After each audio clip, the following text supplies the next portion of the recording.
Give God everything. For those whom he foreknew, he also destined from the beginning to be molded into the image of his Son and share inwardly his likeness. Romans 8:29. If we really are serious about loving God, we must ask ourselves if there are any areas of our lives in which we are holding out on him.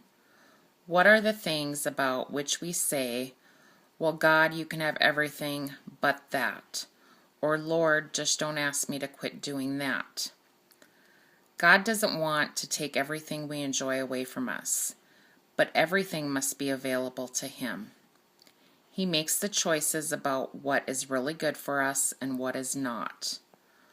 Our job is to trust him completely. According to Scripture, one of God's primary goals in our lives is to make us like Jesus. This means that he wants us to continue to become more like Jesus in our thoughts, in our words, and in our actions.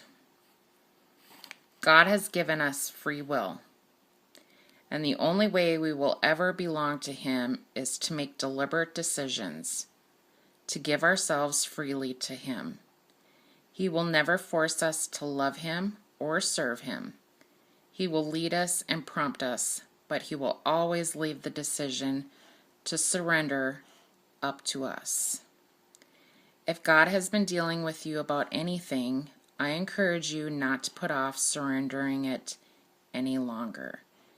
In your thoughts, you may intend to surrender at some later time, but remember that good intentions do not equal obedience. And obedience is not only what God requires, it's also what proves our love for him.